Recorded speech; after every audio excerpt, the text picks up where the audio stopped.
Hello everyone, a very good morning to all of you. Welcome to my platform. আমি হৈমন্তিকা দাস এবং আমি বর্তমানে WBCS executive officer হিসেবে কর্মরত রয়েছি। আজকে 17 জুলাই 2025 সাল। আজকে দিনে দাঁড়িয়ে আমরা কমপ্লিট অ্যানালিসিস করব হিন্দু নিউজ পেপারের কী কী এডিটোরিয়ালস আছে, কী কী নিউজ আপডেটস আছে সেগুলো নিয়ে। সাথে থাকবে তোমাদের জন্য ওয়ান লাইনার কারেন্ট অ্যাফেয়ার্স, যেগুলো থেকে পরীক্ষায় ওয়ান ডে যে সমস্ত এক্সামিনেশন হয় সেখানেও কিন্তু কোয়েশ্চেন আসে। So this are some of the glimpse highlights যেগুলো থেকে আজকে ডিসকাশন থাকবে।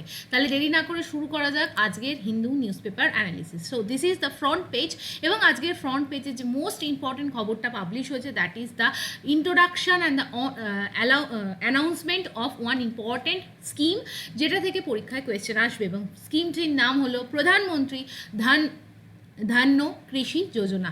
তো গভর্নমেন্ট অফ ইন্ডিয়ার রেসপেক্টে 36খানা স্কিমকে মার্চ করা হয়েছে এবং একটা এগ্রিকালচারাল সেক্টর রিলেটেড যোজনাকে অ্যাপ্রুভ করা হয়েছে বাই দ্য ইউনিয়ন ক্যাবিনেট। আমরা যদি দেখি ইউনিয়ন ক্যাবিনেটের তরফ থেকে গতকাল অর্থাৎ ওয়েডনেসডে প্রাইম মিনিস্টার ধান্যা কৃষি যোজনা PMDDKY এই স্কিমটিকে লঞ্চ করা হয়েছে, অ্যাপ্রুভ করা হয়েছে। এর মেন পারপাস কি? এগ্রিকালচারাল প্রোডাক্টিভিটিকে বাড়ানো এবং সাস্টেনেবল এগ্রিকালচারাল প্র্যাকটিসকে আমাদের অ্যাক্রস দ্য কান্ট্রিতে প্রমোট করা।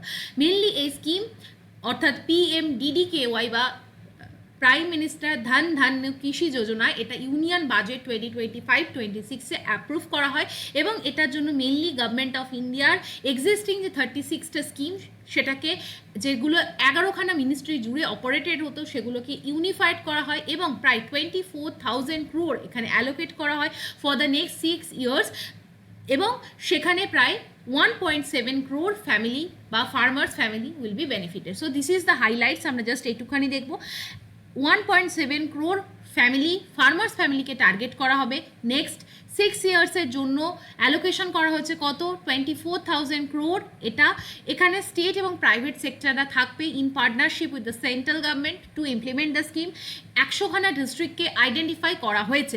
100খানা ডিস্ট্রিক্ট যেটা আইডেন্টিফাই করা হয়েছে বেসড অন দ্য 3 কি parameter. First of all, low productivity কোথায় আছে, লো ক্রপিং ইন্টেন্সিটি কোথায় আছে, এবং লেস ক্রেডিট ডিসবার্সমেন্ট, অর্থাৎ কোন কোন জেলাতে সেন্ট্রাল গভর্নমেন্টের তরফ থেকে ফাইন্যান্সিয়াল যে হেল্প সেটা অনেক কম যায়। এই ভিত্তিতে 100খানা ডিস্ট্রিক্টকে আইডেন্টিফাই করা হয়েছে যেখানে কিন্তু ফ্ল্যাগশিপ এই মিশনকে লঞ্চ করা হবে। মেনলি পঞ্চায়েত এবং ব্লক লেভেল থেকে এটাকে ইমপ্লিমেন্ট করা হবে, ইমপ্রুভমেন্ট করা হবে ইরিগেশন ফ্যাসিলিটিতে, এবং long term short term credit যাতে অ্যাভেলেবেল করানো যায় সেটাকে মেকশিওর করা হবে আন্ডার দিস স্কিম। নেক্সট আমরা যদি দেখি গ্রিনার ফিল্ড, প্রধানমন্ত্রী এই ধান্য কৃষি যোজনা, এটা এগ্রিকালচারাল প্রোডাক্টিভিটি বাড়াবে, ক্রপ ডাইভার্সিফিকেশনের উপর ফোকাস করবে, সাস্টেনেবল এগ্রিকালচারাল প্র্যাকটিসকে প্রমোট করবে, এবং পোস্ট হারভেস্ট স্টোরেজ যাতে প্রপারলি যে কৃষিজাত দ্রব্যগুলো উৎপন্ন হচ্ছে সেটাকে যাতে স্টোর করা যায়, সেটা যেন নষ্ট না হয়ে যায়, সেই দিকেও দাঁড়িয়েও কিন্তু সেই স্টোরেজ ফেসিলিটিকে ইমপ্লিমেন্ট করা হবে। The scheme is modelled on the aspirational district programme of the central government. এইটা জায়গায় ফার্স্ট অফ ইটস কাইন্ড এটা একটা স্কিম যেটা কিন্তু হলিস্টিক এগ্রিকালচারাল এবং অ্যালাইড এগ্রিকালচারাল সেক্টরকে ডেভেলপ করার কাজে ইউজ হবে। সো হোপফুলি এই নিউজটা সম্বন্ধে যে যে পয়েন্টগুলো বললাম সেগুলো সমস্ত কিছু ইম্পর্টেন্ট, তোমরা মনে রাখতে পারবে। Next, look at this picture, breaching the bank. এটা আমাদের উত্তরপ্রদেশের একটা ফেমাস, যদি আমরা রিলিজিয়াস ট্যুরিস্ট ডেস্টিনেশন দেখি তার বর্তমান অবস্থা। এটি হলো প্রয়াগরাজের কাছে উত্তরপ্রদেশে অবস্থিত দশার সমেত ঘাট। সেখানে কিন্তু মেনলি গঙ্গা যখন এই বর্ষার সময় যখন ফুলে ফেপে উঠছে, মানসুন সিজনে যে গঙ্গার জলস্রোত বেড়েছে, সেই জায়গায় দাঁড়িয়ে this is the current picture. But there is one mention of the NDRF personnel, যারা কিন্তু মেনলি এই সমস্ত অঞ্চলগুলোতে মোতায়েন করা হয়েছে যাতে কিন্তু কোনো মানুষের যেন কোনো ক্ষতি না হয় বা গঙ্গার বুকে কোনো মানুষ যাতে তলিয়ে না যায়। That is the important term NDRF.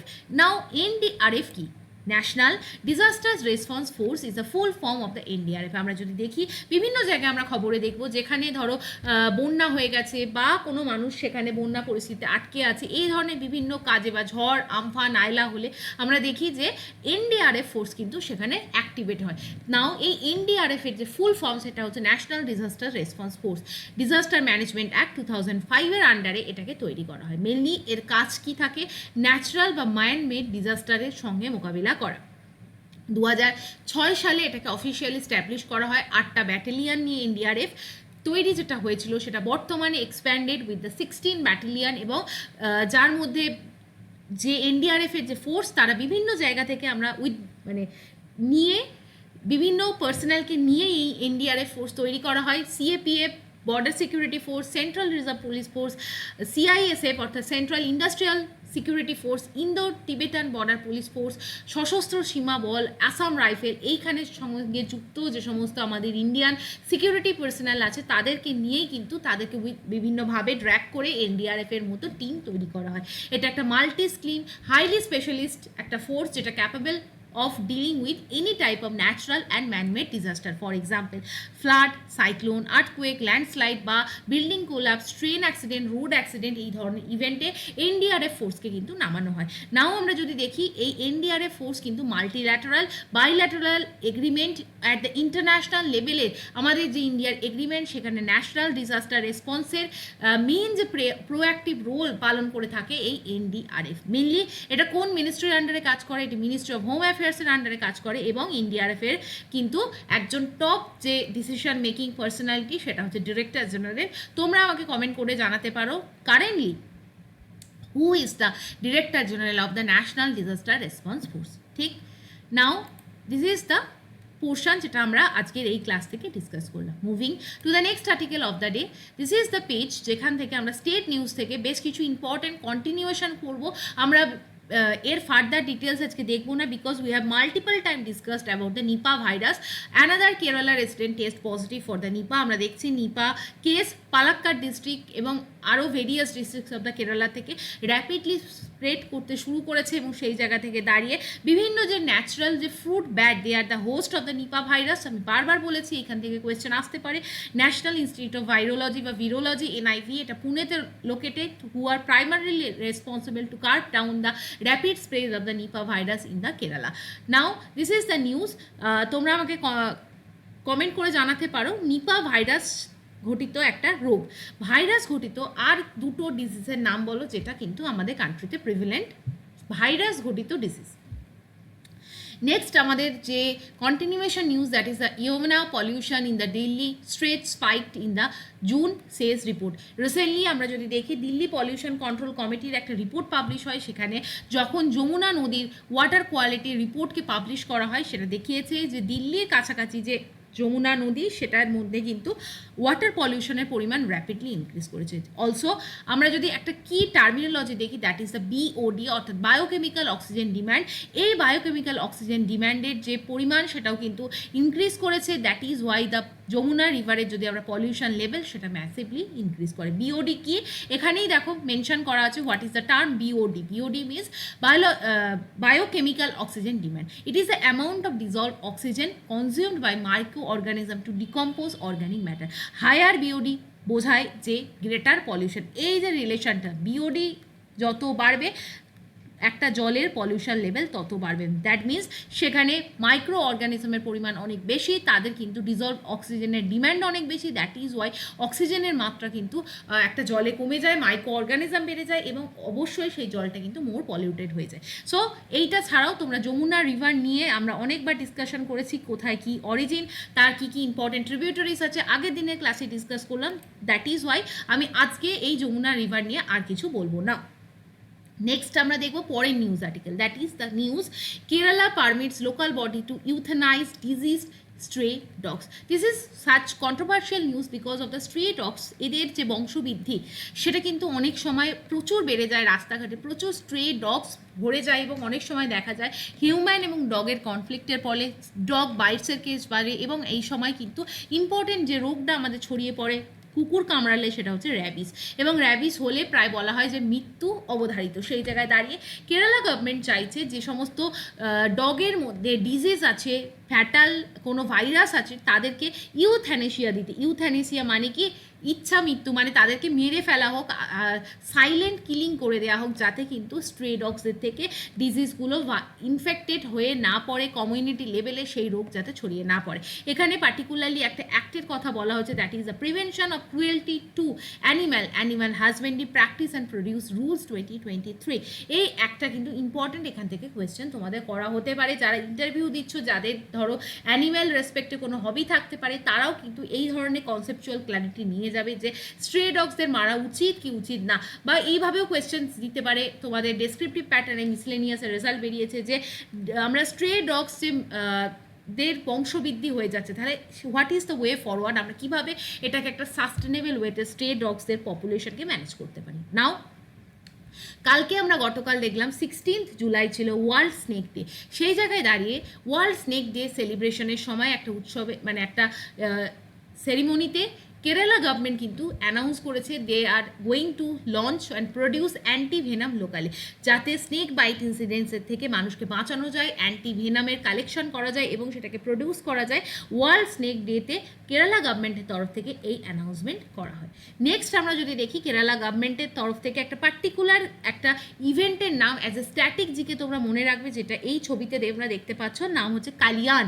এটা একটা ট্র্যাডিশনাল গডলি ফিগার। কেরালার কোজিকোড ডিস্ট্রিক্টের মানুষরা একে মনে করে, এই যে কালিয়ান বলে এই যে গডটাকে, তাকে মনে করে যে তারা কিন্তু এমন একজন ভগবান যিনি কিন্তু মানুষের যে দুঃখ দুর্দশা সেটাকে দূর করবে, এভিল পাওয়ারকে দূর করবে এবং পজিটিভিটি আনবে মানুষের মনে। এবং দ্যাট ইজ ওয়াই এই সেলিব্রেশন বা ফেস্টিভ্যালটাকে ট্র্যাডিশনাল গডলি ফিগারকে পুজো করা হয়। কোথায়? কেরালাতে।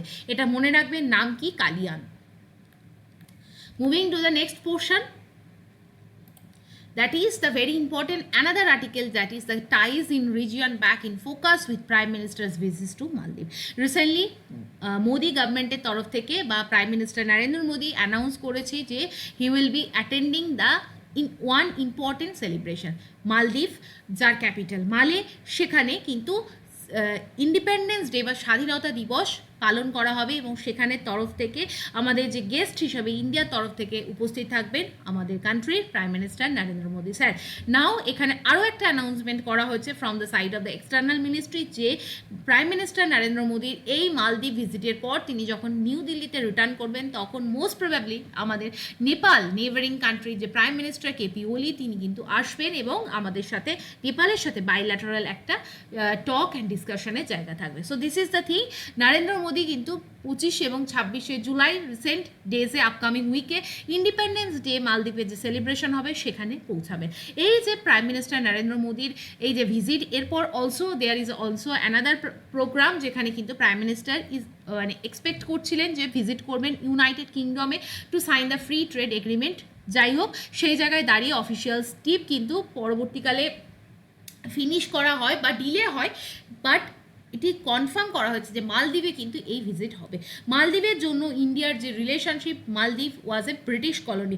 আমাদের ইন্ডিয়া ছিল ব্রিটিশ কলোনি যেটা 1947 সালে স্বাধীনতা পায়, কিন্তু মালদ্বীপের যে ব্রিটিশ কলোনিয়াল রুল সেটা এন্ড হয় 1965-এ। তাই এই যে বছর ইন্ডিয়া মালদ্বীপের যে ইন্ডিপেন্ডেন্স সেটা 60 বা 60তম ইন্ডিপেন্ডেন্স ডে পালিত হবে। সেখানে গেস্ট হিসাবে প্রাইম মিনিস্টার নরেন্দ্র মোদি উপস্থিত থাকবে।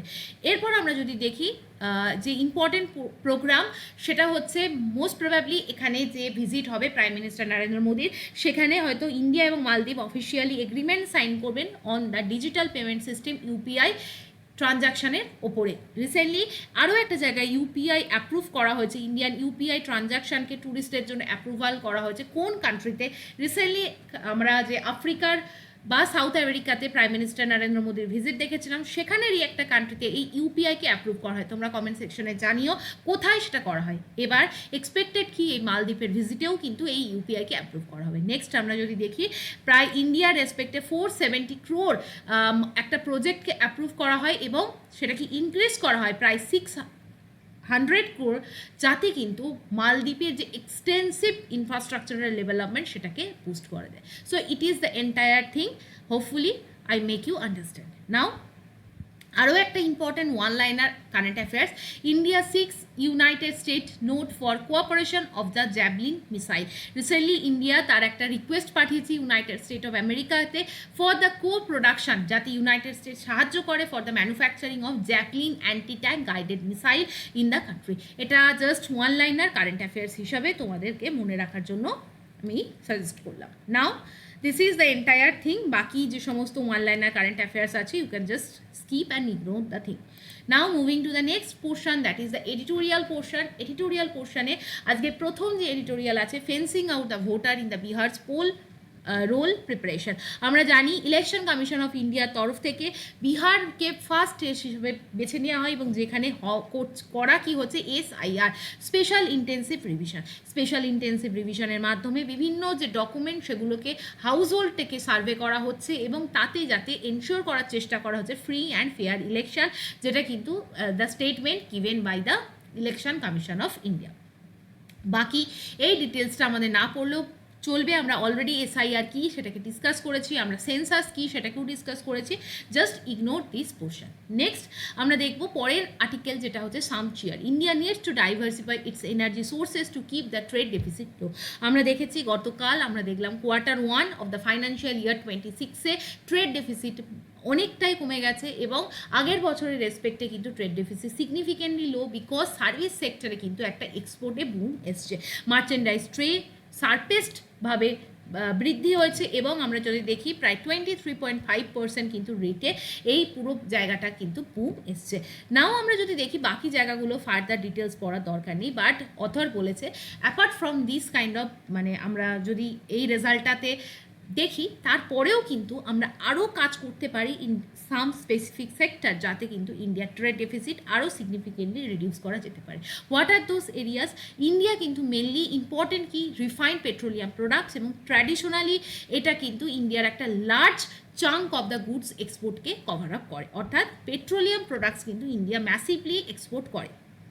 এরপর while many believe that United স্টেটের যে প্রেসিডেন্ট ডোনাল্ড ট্রাম্প, তিনি কিন্তু একটা থ্রেট দিয়েছেন কি 100% সেকেন্ডারি ট্যারিফ ইম্পোজ করা হবে in each and every countries যারা কিন্তু রাশিয়ান ক্রুড অয়েল পারচেস করে।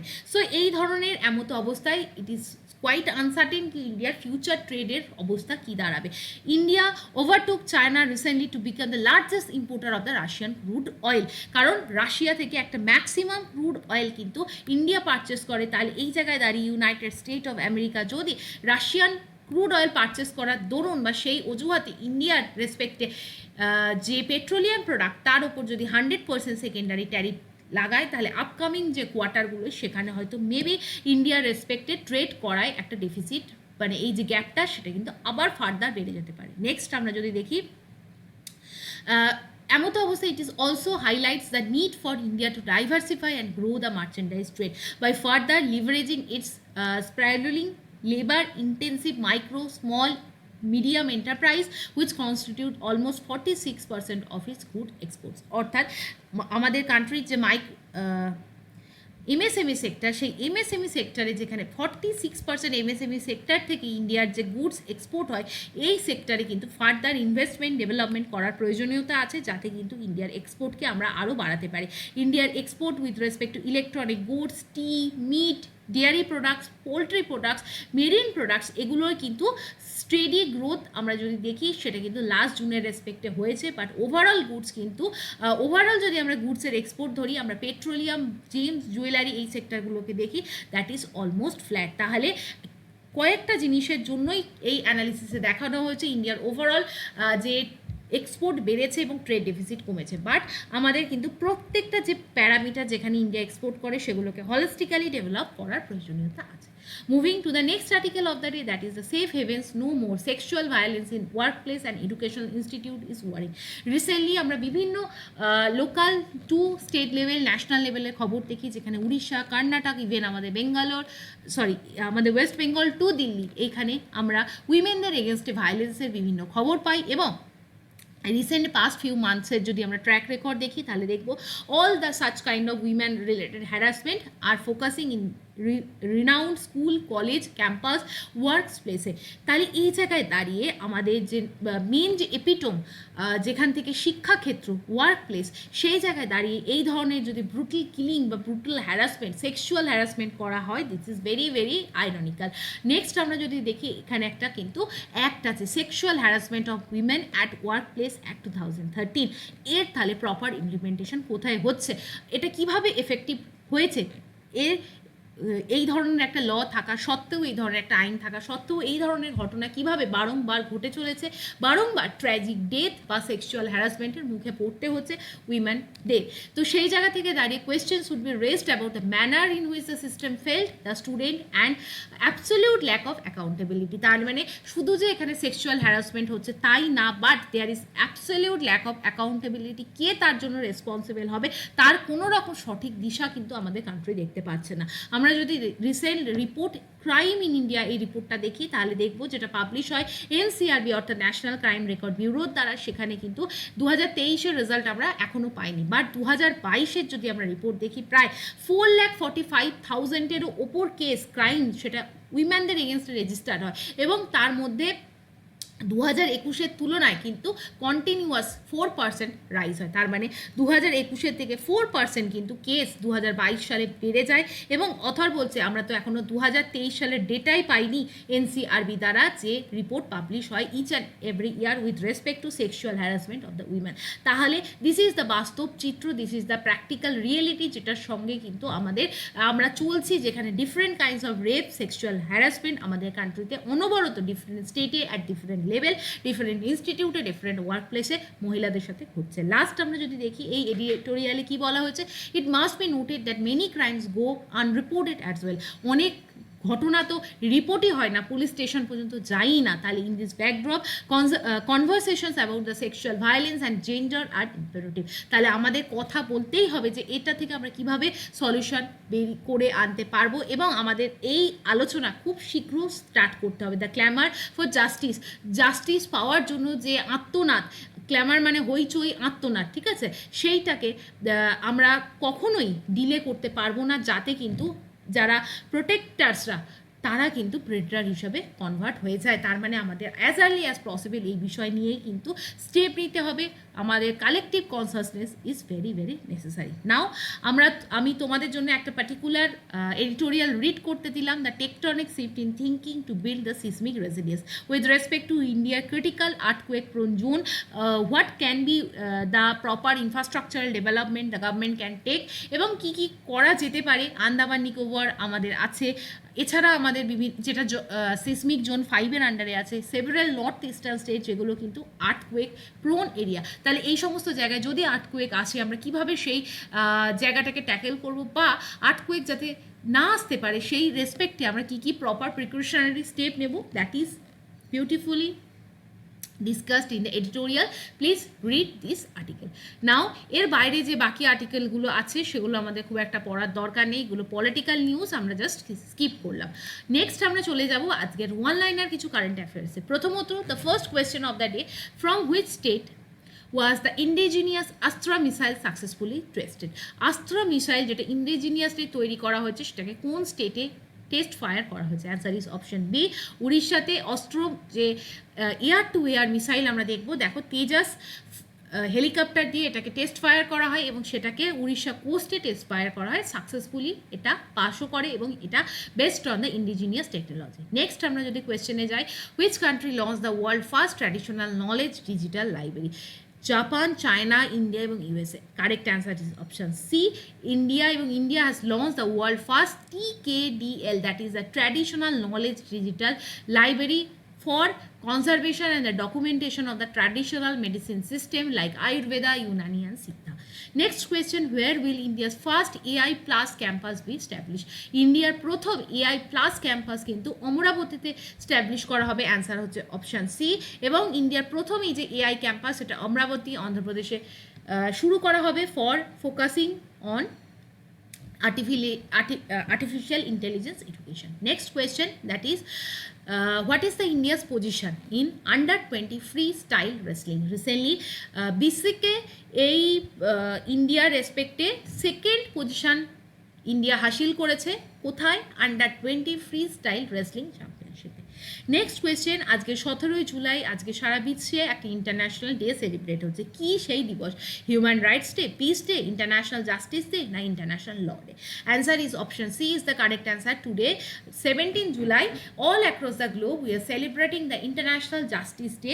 এবং এটা কি মার্ক করে? It is marking the adoption of the Rome statute which led to establishment of the international criminal code. তাহলে আমরা দেখব জুলাই 17 ইন্টারন্যাশনাল জাস্টিস ডে। পরের কোয়েশ্চেন, ইন হুইচ সিটি স্বচ্ছ Survekshan 2024-2025 award ceremony be held? Answer is option C, New Delhi. Recently স্বচ্ছ সার্ভেক্ষণ 2024-25 এই award দেওয়া হয়েছে under স্বচ্ছ ভারত মিশন, এবং সেটা in presence of our honourable president Droupadi Murmu ম্যাডামে প্রেজেন্সে এটাকে হোস্ট করা হয়েছে, এবং সেই প্লেসটা হচ্ছে New Delhi. Next question, that is who was Fauja Singh who passed away at the age of 114? বা 114 বছর বয়সে তিনি মারা গেছেন। তিনি কোন ফিল্ডের সাথে জড়িত? Doctor, teacher, athlete and scientist? Option C is the correct answer. Fauja Singh একজন রিনাউন্ড ম্যারাথন রানার, যিনি কিন্তু ওল্ডেস্ট অ্যাথলিট, এতদিন জীবিত ছিলেন এবং 114 বছর বয়সে মারা গিয়েছিলেন। অ্যান্সার অ্যাথলেটিক ফিল্ডের সাথে তিনি কিন্তু যুক্ত ছিলেন। Next question, in which Indian city will Tesla open its first experience centre? Recently টেসলার তরফ থেকে মুম্বাইতে তাদের ফার্স্ট এক্সপেরিমেন্টাল সেন্টার রিওপেন করা হয়েছে, ইনাগোরেট করা হয়েছে, এবং আমেরিকার যে electric vehicle, very important Tesla, এরা কিন্তু প্রথম ফার্স্ট এক্সপেরিমেন্টাল সেন্টার ইন্ডিয়ার মুম্বাইতে ওপেন করবে, as we can see from the diagram. Now, New Caledonia has been declared as a new state in which country? Recently, ফ্রান্সের তরফ থেকে কিন্তু অ্যানাউন্স করা হয়েছে যে নিউ ক্যালেডোনিয়া তাদের একটা নতুন স্টেট হিসাবে রেকগনাইজড হয়েছে, এবং this is located in the Pacific Ocean এবং very near to the Australia and the New Zealand. This is the location of the New Caledonia, যেটাকে কিন্তু ফ্রেঞ্চ অ্যাডমিনিস্টার করে, এবং ফ্রান্সের তরফ থেকে কিন্তু এটাকে নতুন স্টেট হিসাবে ডিক্লেয়ার করা হচ্ছে। So this is the entire analysis of the day. কেমন লাগলো অবশ্যই জানিও, লাইক করো, শেয়ার করো, সাবস্ক্রাইব করো to my channel. Telegram channel join করতে ভুলো না, এবং তোমরা যদি WBCS related dedicated mentorship programme join করতে চাও তাহলে আমাকে মেল করো, this is my mail ID. Now গতকাল মিসলেনিয়াস পরীক্ষার রেজাল্ট বেরিয়েছে, and 145 out of 200 is the cut off. তার মানে এর ওপরে প্রায় 10,000-এরও বেশি স্টুডেন্ট কিন্তু এই ওপরে নাম্বার পেয়েছে। That is a huge cut off. আমি পার্সোনালি ভেবেছিলাম 135 প্লাস বা 140-এর কাছাকাছি হয়তো কাট অফ যাবে, বাট আমার প্রেডিকশন অলমোস্ট মানে ছাপিয়ে গেছে। 145 ইজ হিউজ কাট অফ। যারা ক্লিয়ার করেছো মেনি কনগ্রাচুলেশন। সিরিয়াসলি WBCS ছাড়াও মিসলেনিয়াসের ডেসক্রিপটিভ পেপারের জন্য প্রিপারেশন নাও, এটা খুব ভালো পরীক্ষা, এবং 145 নাম্বার যারা পেয়ে উত্তীর্ণ হয়েছে, it is a big thing. আর যারা পেলে না, ক্লিয়ার করতে পারলে না, তারা অবশ্যই ওএমআর শিটটাকে ডাউনলোড করে স্ক্যান করে অ্যানালাইজ করার চেষ্টা করো, যেটা PSCর তরফ থেকে খুব রিসেন্টলি এতে পাবলিশ করে দেওয়া হবে বলে জানানো গেছে, এবং তোমরা দেখো যে কোথায় ভুল রইল, কোন জায়গাটায় আরও ইমপ্রুভমেন্ট করার জায়গা আছে। তাহলে এই বলে আজকে ক্লাস শেষ করলাম। তোমাদের কোনো কোয়ারিজ থাকলে আমাকে মেল করে জানিও। এই মেল আইডি এবং টেলিগ্রাম আইডি ডেসক্রিপশন বক্স এবং কমেন্টের ফার্স্ট কমেন্ট সেকশন থেকে তোমরা অ্যাক্সেস করতে পারবে। With this note I am bringing this class to the end. Thank you for watching. Have a nice day.